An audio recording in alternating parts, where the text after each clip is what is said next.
I'm not voting Waiting to Die. This particular run takes long enough as it is.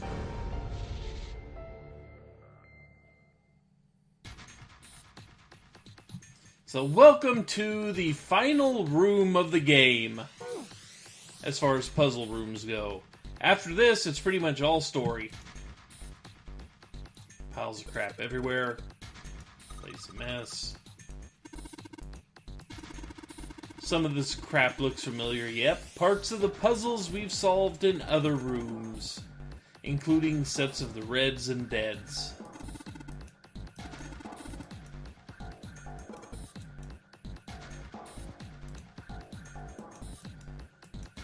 Nothing useful. Big sturdy desk.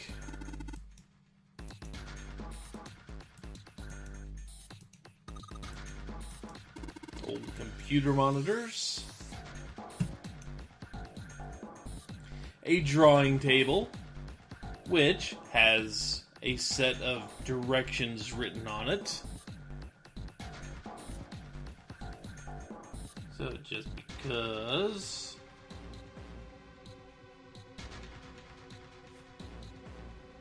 This is going to remind you of yet another puzzle, Professor Layton style.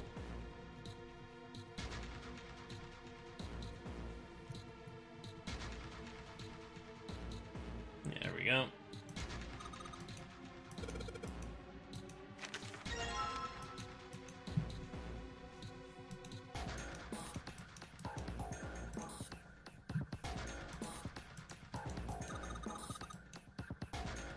The rust looks like Elvis's face.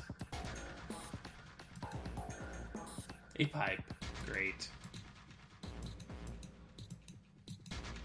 There is your only desire in life fulfilled. Seeing Junpei say, a pipe. Great.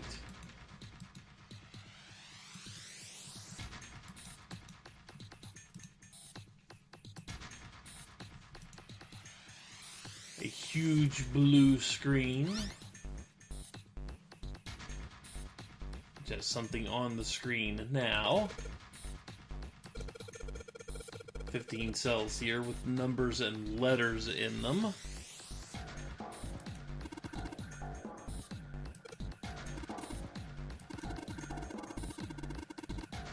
Yeah, whenever you touch cell, the ones next to it turn on or off. You gotta use that to make the all cells on the right and bottom green.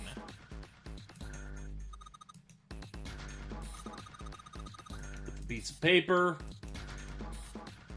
that has a bunch of numbers and letters.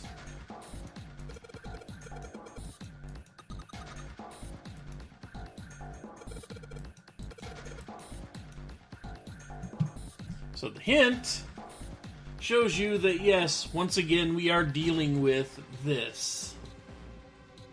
So basically, if you look at it, we need the top row and far left column to equal 10.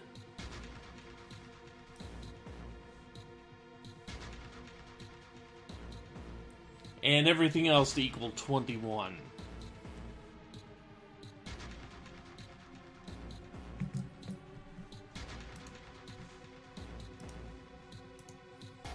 So obviously that doesn't work, because D can't be turned on, because if D's turned on, you can't even get to there. We want D turned off.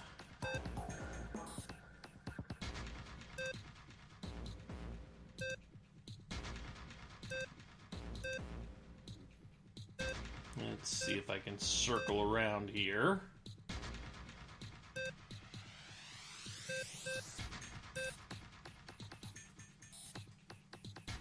Let's see.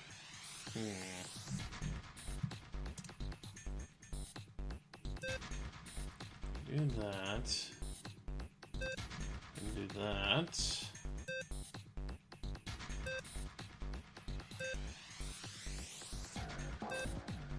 No.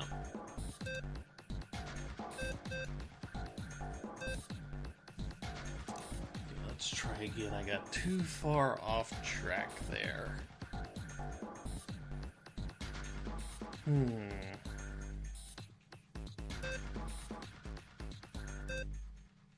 we go.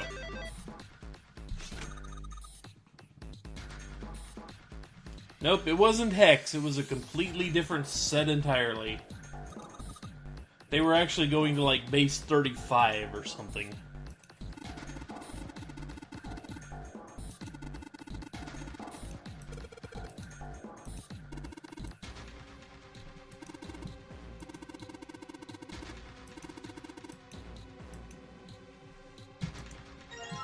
And we now have an emblem.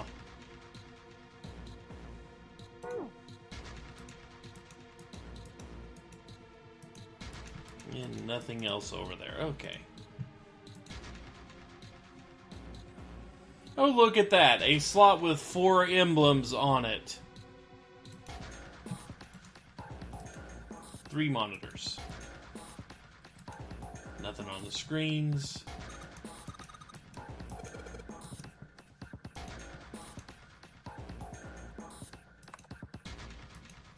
And nothing happens. And the drawer's locked. And we put the emblem we have into the indentation. And nothing happened. Symbols are graved above each indentation with steering wheel, cross, circle, and waffle. I could eat a waffle right now.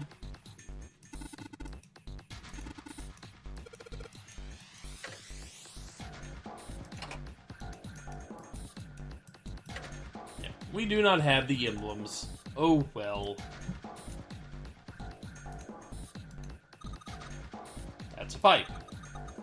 A cabinet underneath it. Small cabinet.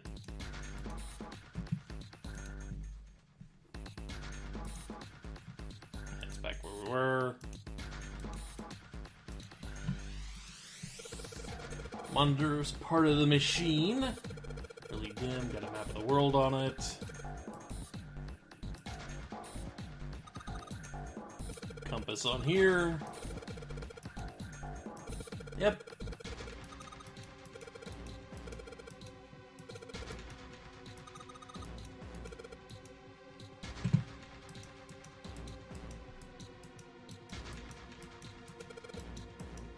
And basically do the same thing we just did.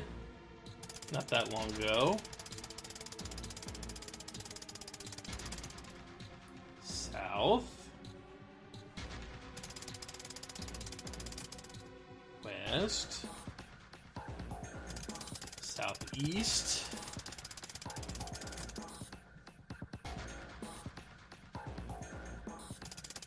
Northeast.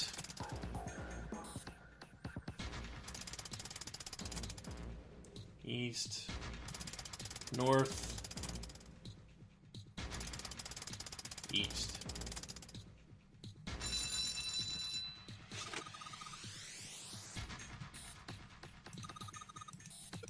Who's your good boy?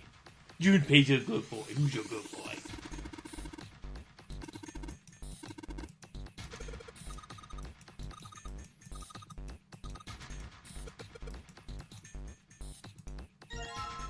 Grab that.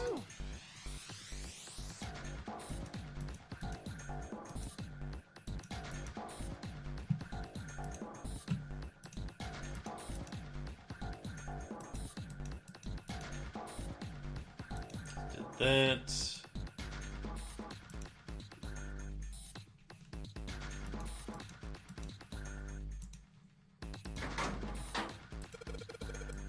Written on pieces of paper inside a cabinet. New material's been added to the filed screen. Pipe. A pipe. A pipe. A pipe. A pipe. A pipe. A pipe. And we're back to that. Give me a P! Give me an I! Give me a P and an E! What's that spell? Pipe! What the hell are we doing?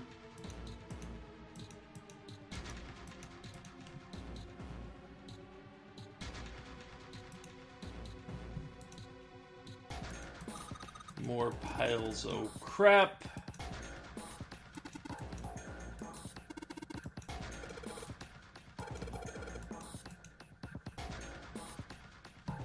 And where is that locker?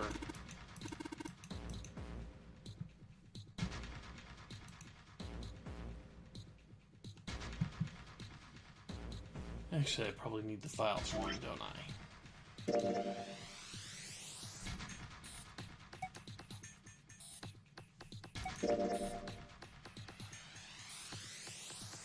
Morse code for A through I. Okay. Morse code from J to R. Morse code from Z or S to Z. Okay.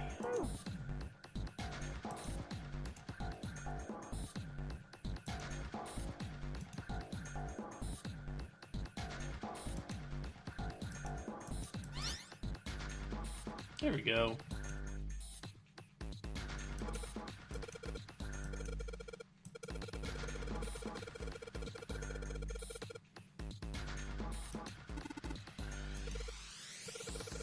So we have some Morse code here with the dots of 2, 4, 1.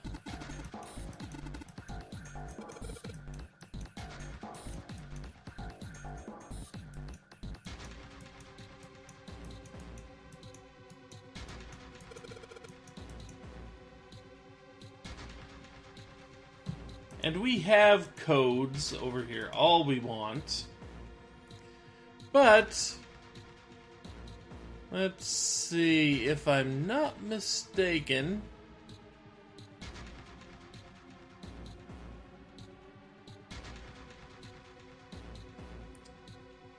yeah, I'm missing something.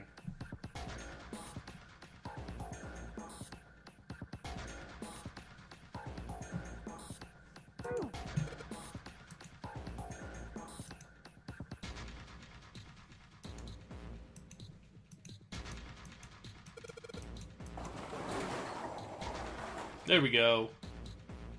I needed to see this because we did not have the code we need. We did not know what we needed to do with, you know, the Morse code. Here's our clue for that: all ice. Which is pretty damn creepy because there's yet another coffin in this place. And Seven's lost it.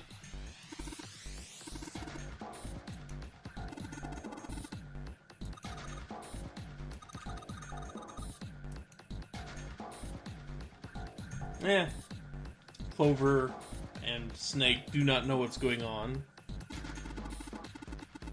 Oh yeah, you can probably do the puzzle without it, but I'd rather actually show off where you get the hint from. All ice.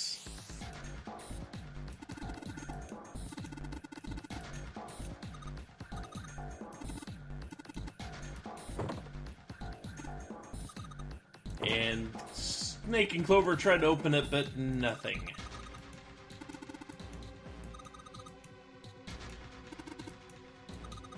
And Seven wants no part of this coffin.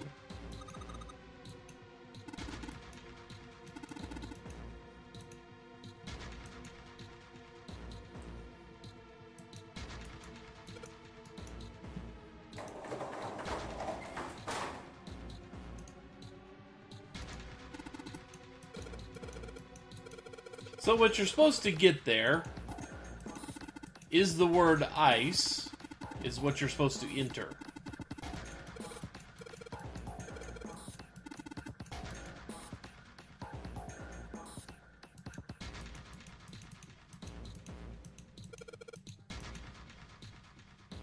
Let's see one.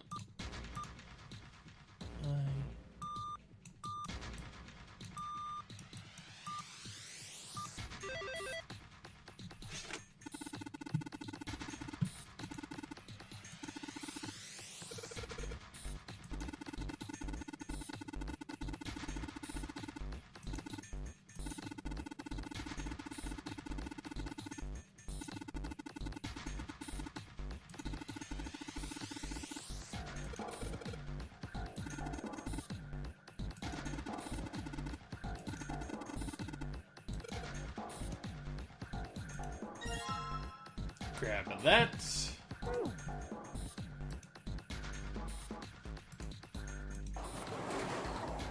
See if the coffin opens.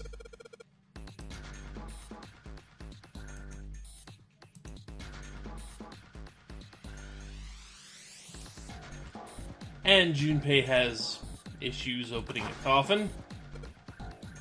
That turned out to have absolutely nothing inside.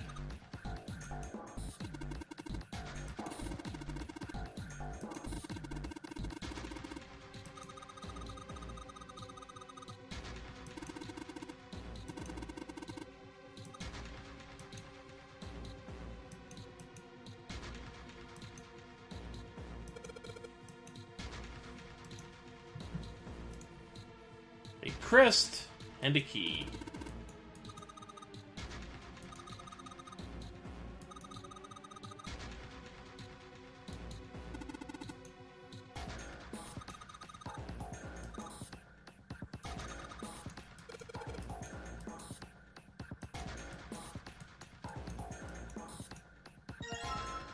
And now we have all 4 emblems.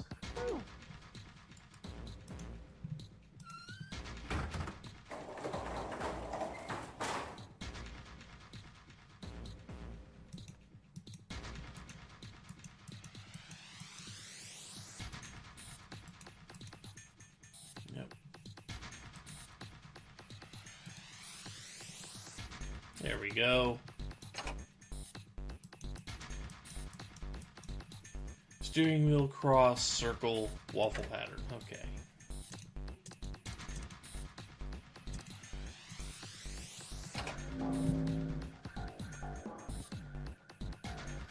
And a number puzzle.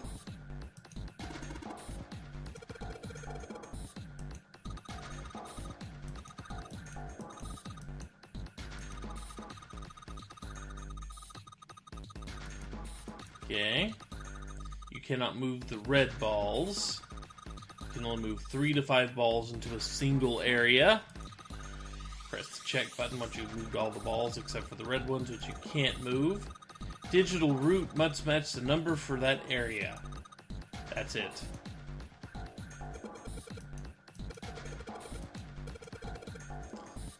Like they say, practice makes prefects. We are going Hitchhiker's Guide, aren't we? Yeah.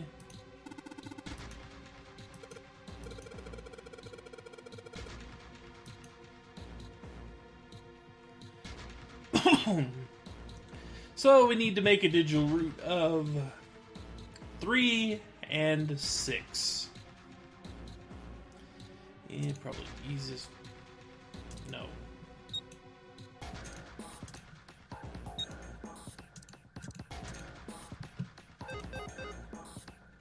Oh, you have to do 3, don't you?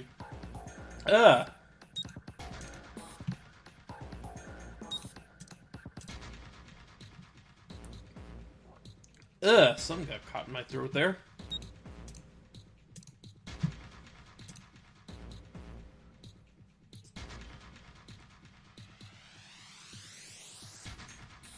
I need 15, so... damn.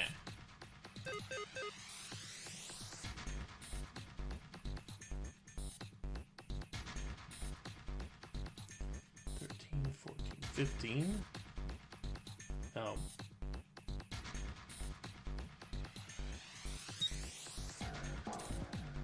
Yeah. Oh, of course, numbers left. Oh, it doesn't matter. The 4 and the 5 can go there.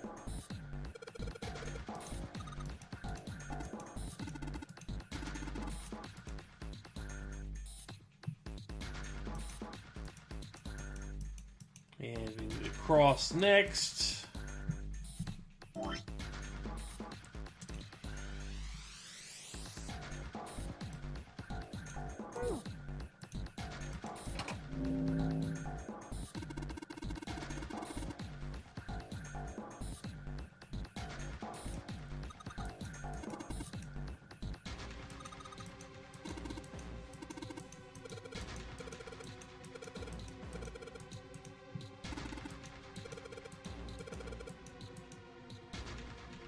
Junpei's getting stressed out. Now we cannot move the 9.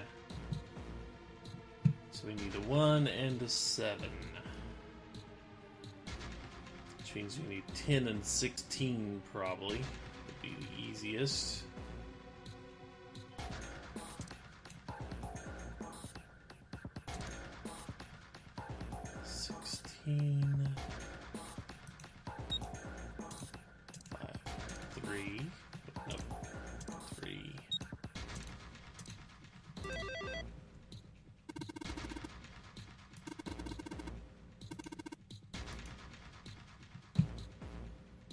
And I think the weird circle was next, which should be the code emblem.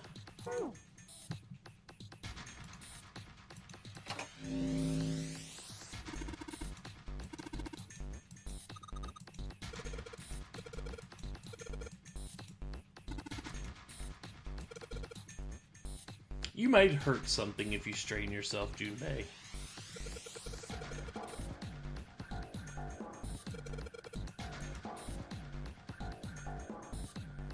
So now they've got to make 7 and 7.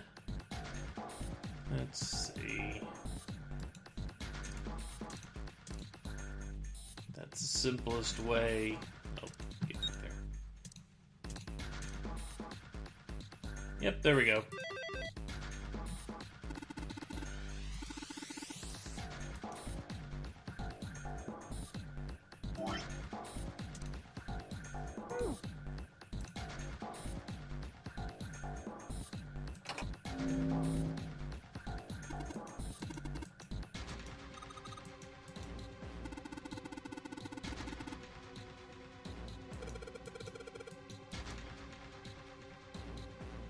So, let's see.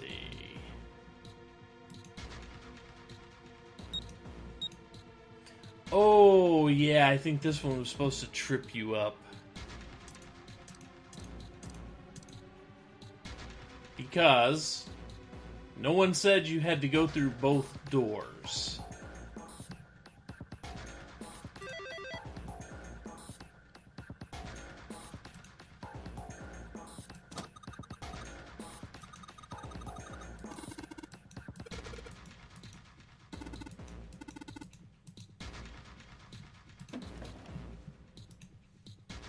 A picture. In the drawer was a single picture. He picked it up. It was a photograph of 4 men. What the? Involuntarily, Junpei's eyebrows shot up. He'd seen 3 of them before. What the hell is this? He'd seen 4 of them before. He was just unaware of it. This man with a mustache on the right. He's the same guy we found murdered in the captain's quarters. He had the 0 bracelet on his left arm. And the second man, with the glasses and a doctor's coat. He's the 9th man, the one with bracelet number 9. He died after he went into door 5. But this guy, the one in the striped suit... Oh man, that's Ace. Yeah, I guess it is. No doubt about it. 7 and Clover had come to peer over Junpei's shoulders. But what does it mean? What is Ace doing in this picture? Not only Ace, the 9th man and Cap, too. As Junpei looked closer, he noticed the expression on each man's face. Their smiles suggested that they were close, at least to some degree. And they look happy, like they knew each other well. Why? How? How in the world are these 4 men connected? There is that one GIF that was going around. Well, I guess it was a series of GIFs where they kept inserting different things into the photograph that they held up, which came to one of them that was actually pretty freaking amusing. Someone altered the song to go, "Look at this graph!" And it was literally just a picture of a graph. Yeah. There you go.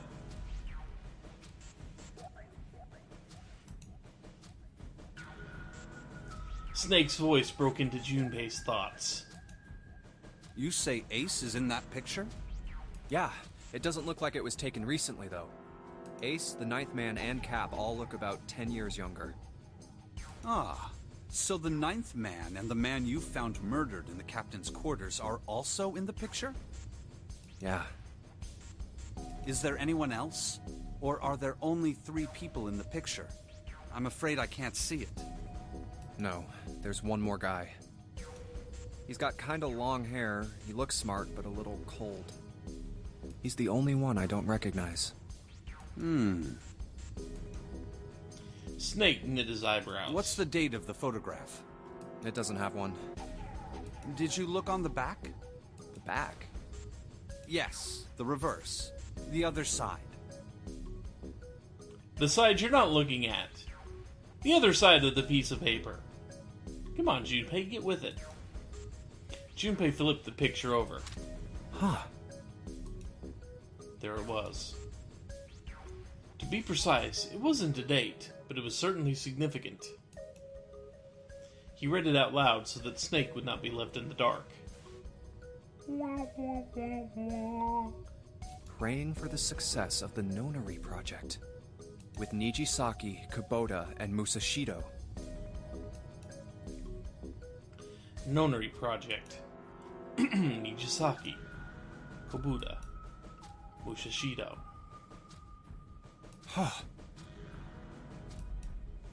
Junpei immediately flipped the picture back over. Then the 4 men in this picture were the organizers of the Nonary game 9 years ago. Since Hongo wasn't mentioned, Junpei figured that it could only mean he'd written the words on the back himself. That means Ace, the Ninth Man, and Cap were all responsible for making it happen.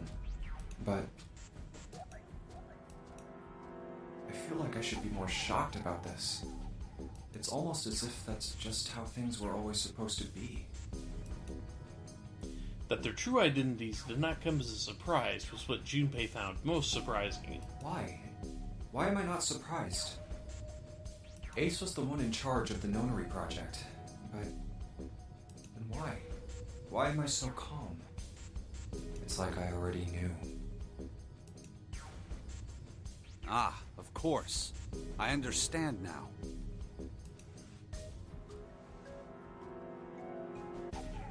Junpei looked over at Snake. In his own confusion, he had missed the dark look on the other man's face. Ace was the CEO of Cradle Pharmaceuticals. He was the one who invented the game 9 years ago. He was Gentaro Hongo. Ace is Hongo? Even as he asked, Junpei felt as though he'd already known. Almost as if someone had whispered into his head that yes, of course Ace was Hongo. I had my suspicions from the beginning. Their voices were similar. Too similar to be a coincidence. I could never forget his voice.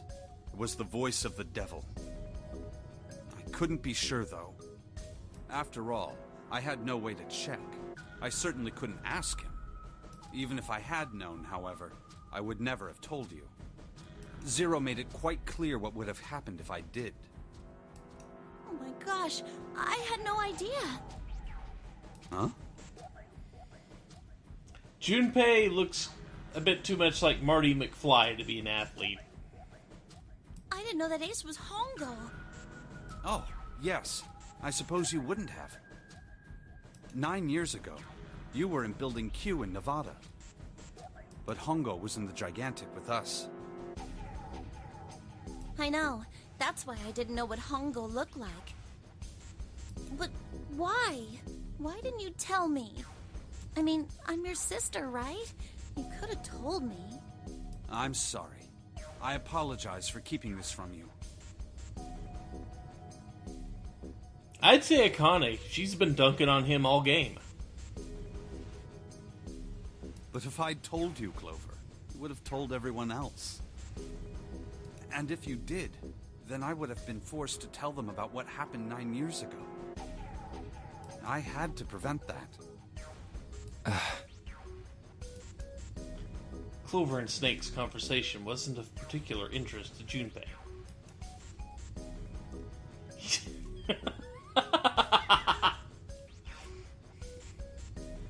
He still couldn't make sense out of his strange feelings of knowledge. He was trying to organize his thoughts when he heard Seven's voice. Hey, Junpei. You think I could borrow that picture for a sec? Sure. He had no reason to say no, so Junpei handed the picture over. Seven stared at the picture and began to mutter the 4 names of the project's leaders over and over to himself.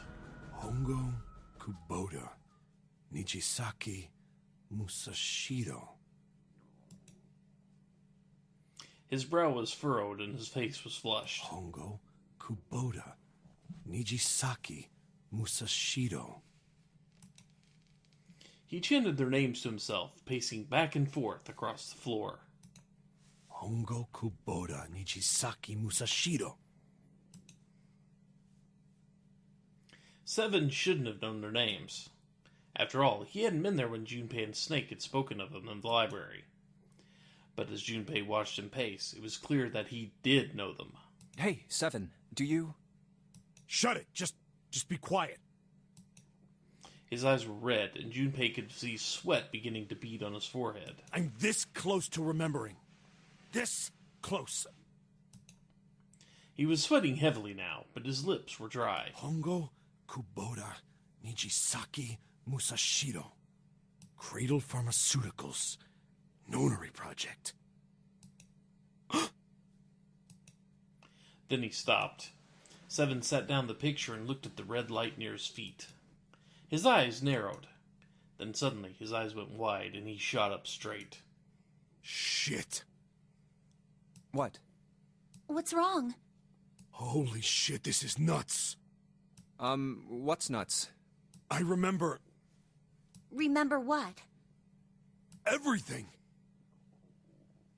Everything? Yeah, I remember all of it. My memory's back. I remember what happened before I got snatched. Seven's voice was filled with excitement. What? Shock and excitement had frozen Junpei in place, along with Snake and Clover. Let me tell you what happened. Seven hastily drew a shaking hand across his mouth and began to speak. Like Snake said, Ace is Hongo. From the right, the other 3 are Musashido, Nijisaki, and Kubota. Musashido was the man with the cash. Nijisaki was Hongo's right-hand man, and Kubota developed the actual technical details of the experiments.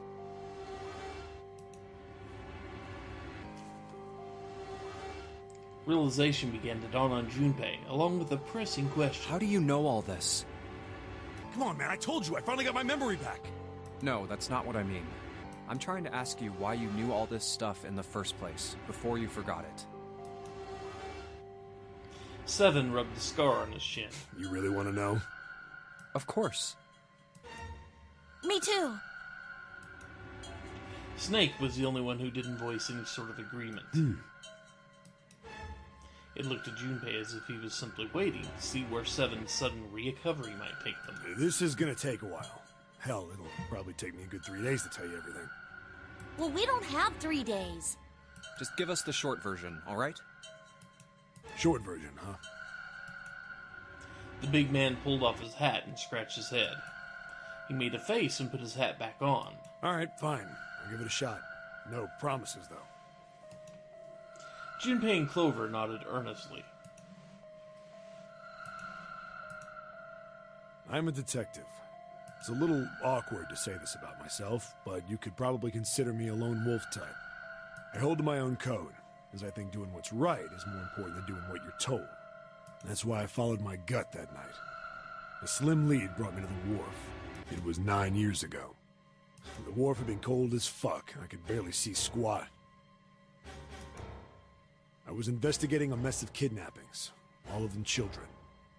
It all had one thing in common. A history of visits to one particular hospital. A hospital under the management of Cradle Pharmaceuticals. My investigation had turned up evidence that Cradle had been involved in the kidnappings. After a little sweet talking, I managed to finally get a real lead from someone inside Cradle.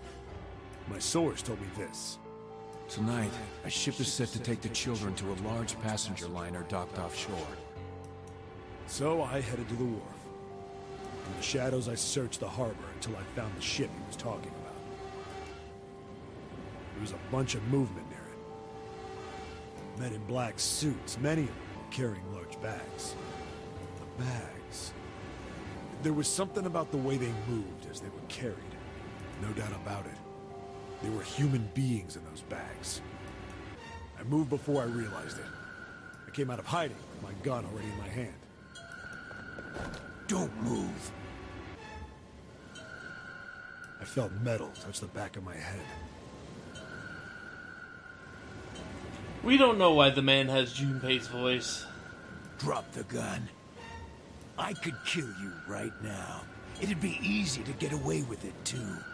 Just tie an anchor to your feet, and no one would find you for a week. That what you want? The fish here would love a meal. He kept digging the cold metal thing into my skull. There was nothing I could do. I did what he said and laid my gun on the ground. Then suddenly, there was a sharp pain in my neck. A needle. A drug? That was my last thought. My face hit cold concrete. I was out like a light after that. So we've heard this story before. I woke up on a hard floor. Damn it. Shit, my head hurts. I did a quick once-over of the room. Where am I?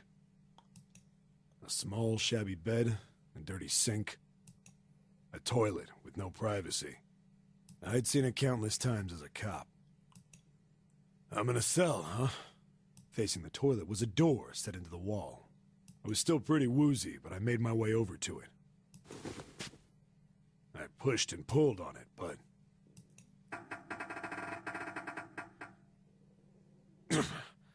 it won't open. Not like I expected much else. Would be dumb enough to put me in a cell and leave it unlocked. Threw myself against the door a few times, but it wouldn't budge. I knew it. I gave up and made my way back to the bed, and sat down.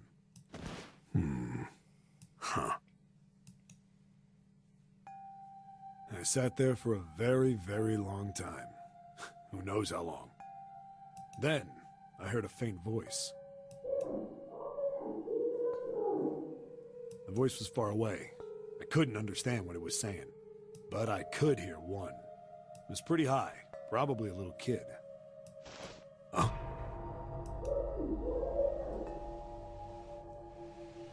No, it was several. I hear 5, or 6, maybe more. Where? Where are they coming from? I pressed my ear to the wall and tried to listen through it. No, that's not it. Left. It's coming from under the bed?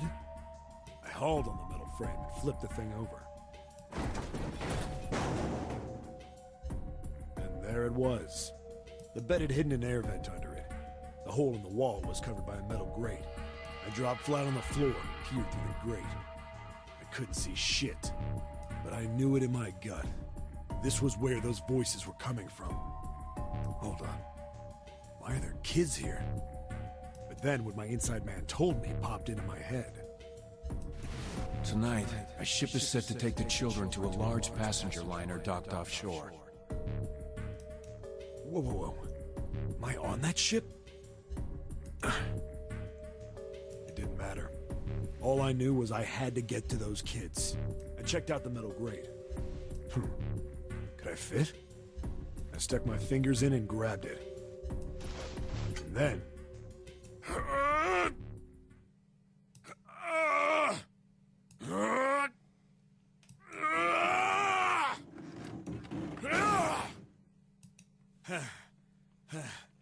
Yeah! How do you like that, you son of a bitch? I finally got the damn thing off. Sweat was dripping down my face, so I wiped it off and crawled inside. The first bit or so was tight. I had a wriggle on my belly. It wind up eventually, and there was space for me to crawl along on my hands and knees. I went from crawling like a worm in dirt to skittering like a bug. Couldn't say it was much better, but I'd take what I could get. And when I'd been in the thing long enough to start wondering where it'd take me, a massive sound nearly scared the piss out of me. It was like a heavy metal door had just been slammed shut. Then, there was a voice.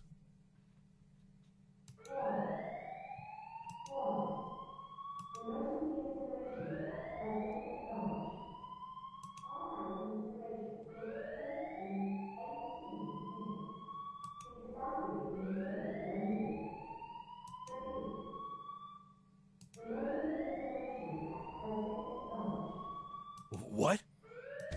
I wasn't sure what it meant, but anything with incinerator is bad news. Then, almost as if that was a cue, I heard a mess of young-sounding voices.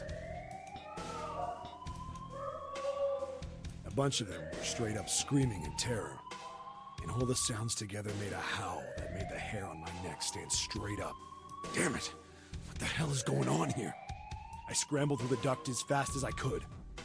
It made a giant racket, but I didn't care at that point. I soon found a metal door on the left side of the duct. The kids were screaming on the other side. I found it. I yanked the handle and threw the door open. I almost ripped the metal off its hinges. What the hell is this place? I couldn't believe what I saw. The room had a dome up top, and there had to be about 9 walls, all the same size. Up in the ceiling was an upside-down funnel, almost like a chimney. I looked down. There they were, the kids I'd been searching for. They all gawked up at me, suddenly silent, for the moment, from surprise and fear. Scared of the room or me, I couldn't tell.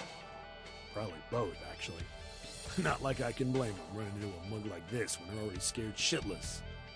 I snorted at my own dig at myself and turned to the kids. Don't worry, kids, I'm not your enemy. I'm one of the good guys. All of them stood there, frozen. Well, except one. He was a boy, slightly older than the others, in a private school uniform. Who the hell are you? He stepped forward and glared at me suspiciously. I'm a detective. I'm here to rescue you. It looked like they relaxed some the second I got the words out. Yeah, very familiar looking kids. How are you gonna help us? Where's the exit?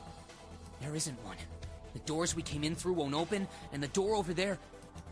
He kinda cut himself off. I think he was considering something before he changed his mind. Anyway, there's no point. We can't all get out of here. If we don't get out of here, we're gonna be burned to death. Burned to death? Can't you hear it? That voice said the incinerator's gonna start up soon. So...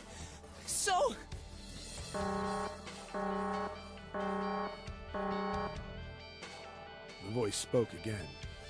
Incineration will begin in 15 minutes. They only had 15 minutes. I looked back down at the kids. Looks like a good 20 or 30 feet to the floor. No way I could pull them up. Too big of a distance for any of us to reach. What the hell was I gonna do? But then I got an idea. Wait right there. I'm gonna be right back. What? Where is he going? Are you just gonna leave us here? They just got frightened again. I'm not the best at that kind of thing, but I tried to reassure them with a smile. You and Junpei need to trade notes. Don't worry, all right? I'll be back, I promise. So just stay calm and wait right there. Got it? I didn't wait to hear them respond. There wasn't time. I had to hurry. Well, as fast as a guy could on his hands and knees. Didn't take me long to get back to my cell. Still no way out of there, but I had a plan. I needed something from the room. When I got it, I dove back into the hole and took off towards the incinerator. Then... Sorry to keep you waiting, guys. I tipped out the doorway and dropped down the rope I brought with me. Back in the cell, I'd torn the bed sheets into strips and tied them together to make a rope. It was sloppy, but it got the job done. All right, just tie that around yourself, okay? I'll pull you up one at a time. Right! Huh. Wait a sec. Something was off. There were more of you before. Where'd the rest of you go? The boy in the uniform answered. I let them go on ahead. We opened the number 9 door and they left. What? You're telling me you opened that door? That's what I said! Then what the hell are you doing here? We couldn't go with them! Why not? Look, the only people who can go through the numbered door... He was in the middle of explaining when...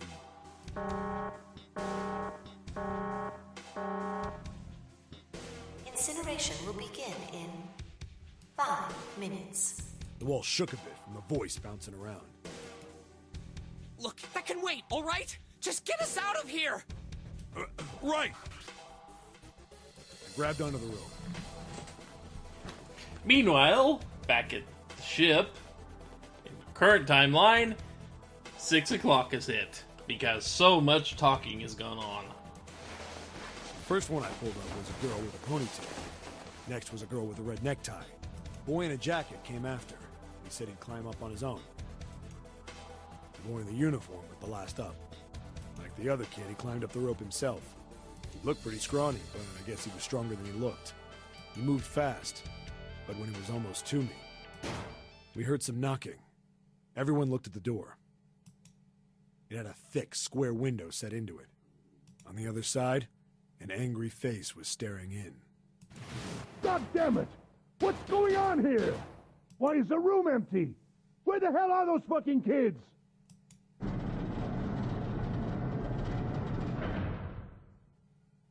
The door opened, and a man stepped in looking half mad with fury.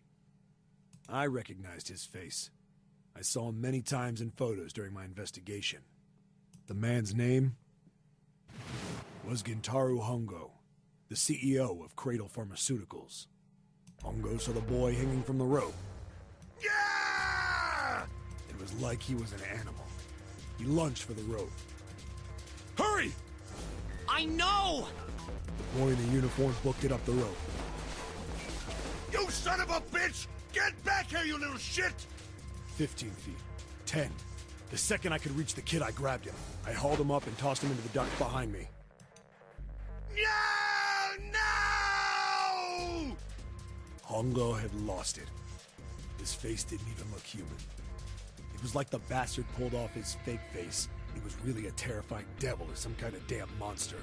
I quickly reeled in the rope, leaving a furious Hongo yelling at me from the floor. You fucking bastard! You won't get away with this! How dare you compromise this experiment! Experiment? What experiment?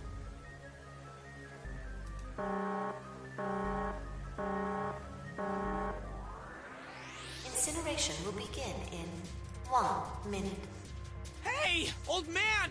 What the hell are you doing? Hurry up! The boy in the uniform was trying to get my attention. I may have thrown a salute in the raging asshole's face before I closed the door behind me. No point to going back to the cell, so we went down the other direction instead. After about 30 feet, we came across another duct on the left. This one was heading down. Everybody nodded and took turns sliding down it. The duct emptied us out into a narrow hallway. There was a door on either side. The one on the left was a normal double door. But the one on the right was familiar. It had black and yellow stripes, and a device next to it on the wall. A plate on it read, Incinerator. Incinerator? Yeah, that's where we were. It was the girl with the red tie who answered me. We were inside an incinerator? Yeah, Hongo might still be there. It looks like it's been shut off, though. Wait, what? If he's still in there... Yeah, that's not good. That meant we better. We gotta get out of here. Go to the other door, hurry! The kids started running, and I was close on their heels. On the other side of the door was a large spiral staircase. Run! Didn't need to tell them twice. We went up and up and up. Our feet pounded the steps, our arms pumping fast. We went round and round and round. The devil was on our tail. The stairway kept going. We passed a couple of landings when the boy in the uniform suddenly spoke. Something's up. Akane's not catching up to us. Akane? My kid's sister. The girl with the red necktie. Akane. That's strange. I didn't remember seeing that name on the list of missing kids. Hey! Akane! He kept his hands around his mouth and yelled. Maybe we outran her. The boy in the uniform skidded to a stop. I stopped too, and so did the other two kids. What? When did we do that? Well, we passed a couple big rooms on the way here. Maybe she took a rest in one of them? No, that's impossible. Sorry, Grandpa. You keep going. I gotta go look for her downstairs. He turned to go. Hey, kid, wait! God damn it, I said wait! I don't think the kid even heard me. Fuck! I spun around to the boy in the jacket and the girl with the ponytail. I'm going after him. You two keep going, all right? You got it? The girl nodded and ran up the stairs. The boy. I'm going with you. I didn't have time to argue. I just nodded and took off down the stairs. I could hear him following me. We ran all the way to the bottom floor, calling for her. Akane was nowhere to be found. God damn it, where the hell did she go? I could tell the kid was frustrated. And then suddenly... Help me! Somebody help me! We heard a girl's voice. Akane! The boy in the uniform threw open the door and leapt into the hallway by the incinerator.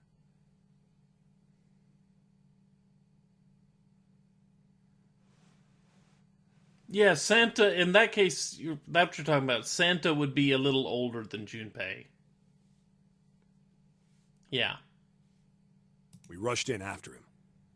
I couldn't for the life of me believe what we were seeing. That bastard Hongo had Akane by the arm and was forcing her into the incinerator. Come on, goddammit, move! No, I don't want to! Let me go, please! Let go of me! She planted her feet squarely on the floor and was struggling to get away. But Hongo was bigger and stronger. She wasn't gonna win. Akane! My brother roared with anger and charged toward Hongo. Help me! Ah! You're too late, idiot! Hongo lifted Akane bodily into the air and threw her, still fighting him, into the incinerator. Yeah, Hongo is not a nice guy. No, he's not. Ah! Before we could even blink, Hongo had leapt through the door after her. We saw him land inside.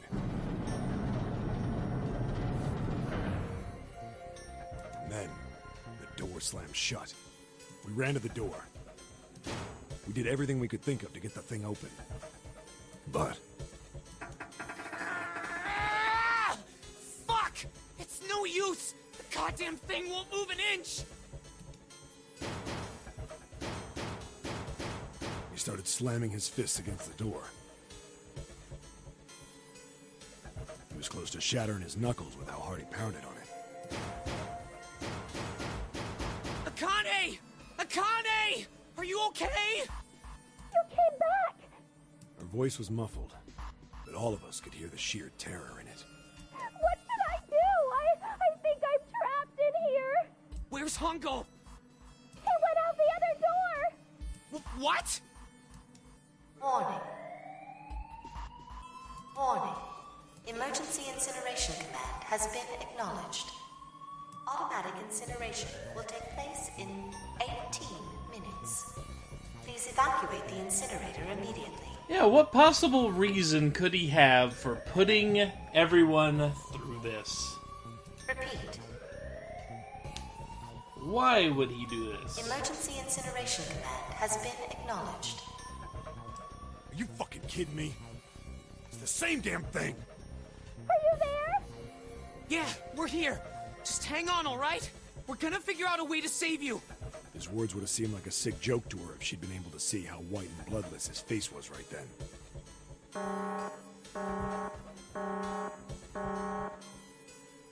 Incineration will begin in 17 minutes. Please! Please help me! I'm really scared! I don't want to die! Please! I don't want to die! I don't want to die! It's gonna be all right. I'll figure something out. I promise. I promise, okay? You hear me? I promise!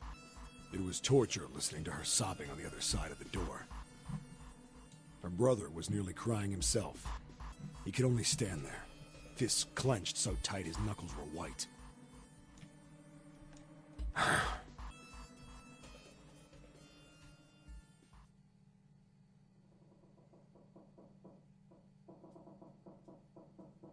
It was silent. All they could hear was the creaking of the boat as it shifted in the water. They waited. And waited. But Seven didn't continue. What happened then? Junpei couldn't wait any longer. He had to know. Seven looked at the floor. Come on, man. Put yourself in my shoes. It doesn't end good. You think I want to remember that? Then... Yeah. Shit. If I'd known it was gonna be like this, I almost wish I hadn't remembered. Seven shook his head. But there was something Junpei had to know. Hey, are you sure? Huh? Look, I don't want to ask this either, but there's something I don't get. So if you could just tell me, did that girl, Akane, really... Seven stared straight ahead at nothing. Yeah, I'm sure. There wasn't anything we could do. After a while, the countdown ended. And we heard something... burning.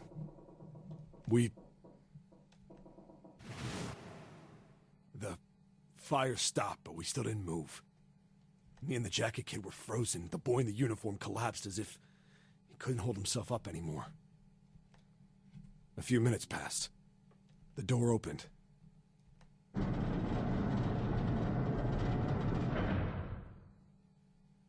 The boy in the uniform tripped over his own feet running in. We followed, too numb to speak. The air in the incinerator was hot. Every breath made my lungs feel like they were on fire. It was like standing on hot asphalt. The air was wavering, and in the middle of the room, there it lay. The kid's legs were shaking so bad, I don't know how he managed to walk. I couldn't see his face, but his body somehow looked empty. Finally, he reached it. He fell to his knees as his legs gave out on him. And then...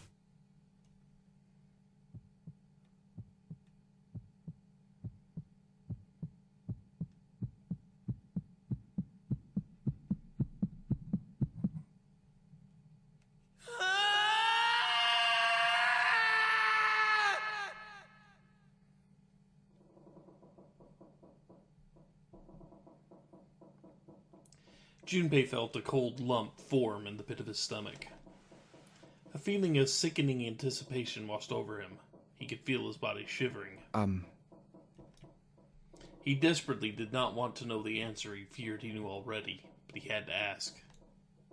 He had to know for sure. Can I ask you one more thing? What's that? The girl, Akane. What was her last name? What does it matter to you? Just tell me, okay? Please? Seven looked at Junpei curiously and ran his tongue quickly over his dry lips. Kurashiki. Her name was Akane Kurashiki.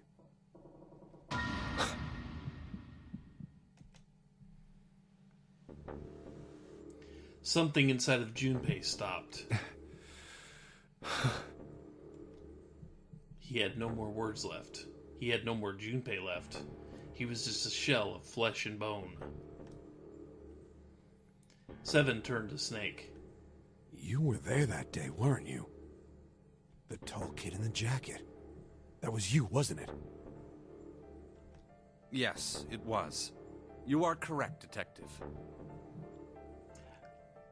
Yeah, wait for it. Just wait for it. Junpei's mind was blank, withdrawn from the world. Somewhere far away, he could hear Seven and Snake talking. Don't misunderstand me. I told you before how Zero threatened me. There was nothing I could do. I couldn't say anything about what happened 9 years ago. So you're saying you're not working for Zero, right? Of course not. Clover, what about you? Hey, come on! You really think I'm working with Zero? I told you before, you idiot! I was in Nevada, in Building Q. I did hear that a detective rescued the kids on the boat, but I didn't know it was you.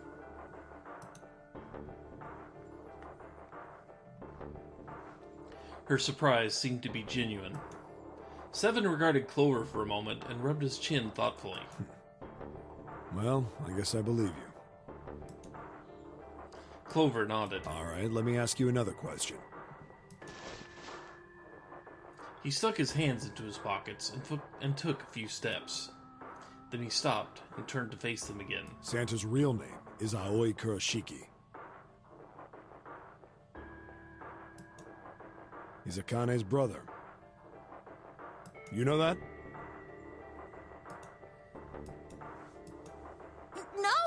No, I didn't. Did you?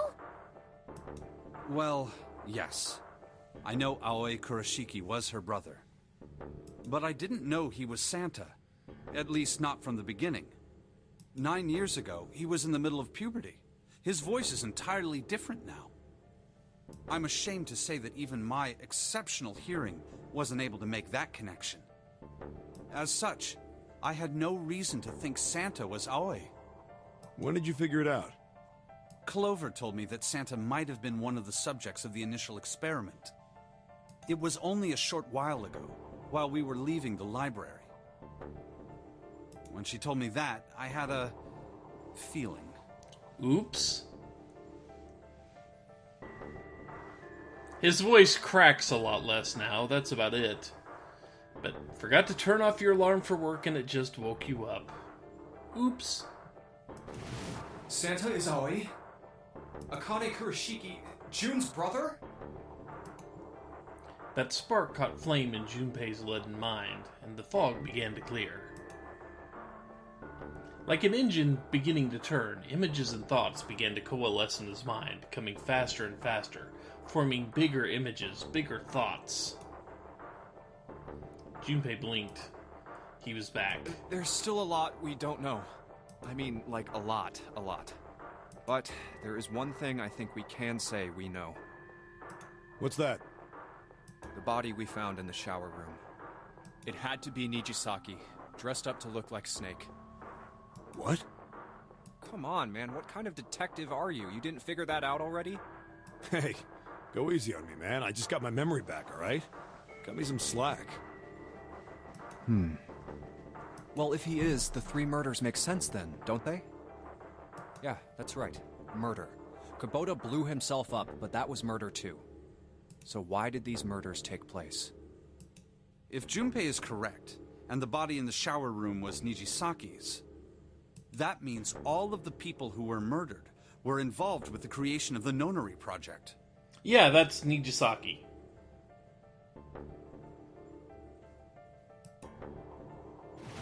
Kubota, the person who conducted the actual experiments. Kubota was the 9th man. Nijisaki, Hongo's assistant. Mr. X. Musashido, the man who financed the project. And Cap. You mean this was all just revenge? Santa is Zero. He's getting revenge for the death of his sister. That's why he killed them. No, I don't think Santa actually murdered anyone. In fact, Junpei didn't think. He knew. He couldn't explain why or how, but he had no doubt that Santa had killed no one. Perhaps the madness of the last several hours was finally driving him insane, but Junpei had ceased to be surprised at his sudden knowledge, and had even begun to accept it. If I'm right, then it's not hard to figure out who the next victim's gonna be, is it? I'm pretty sure I don't have to tell you. Yes. Yep. Right. Snake, Clover, and Seven all nodded. The next target will be Gentaro Hongo. Yeah, we might just take our time stopping that one. You know, stop off, watch a movie, get dinner first. The person who planned the Nonary Project. In other words, Ace. There was a moment of silence. What? And then the room shook. From far away, they heard the sudden rush of water. What the hell's going on here? It must be 6 a.m. Our time is up. Shit! Come on, we need to get out of here. How? In the drawer that had held the picture was a key card.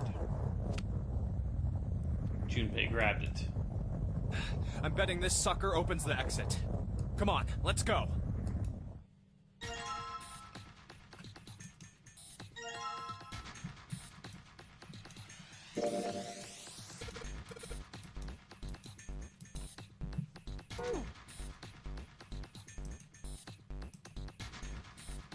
Yeah, which...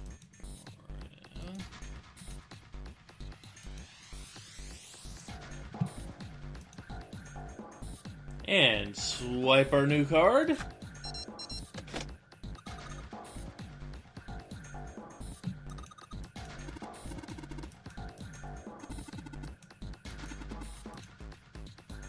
Yeah, if this was all revenge, then why bring several of these other people?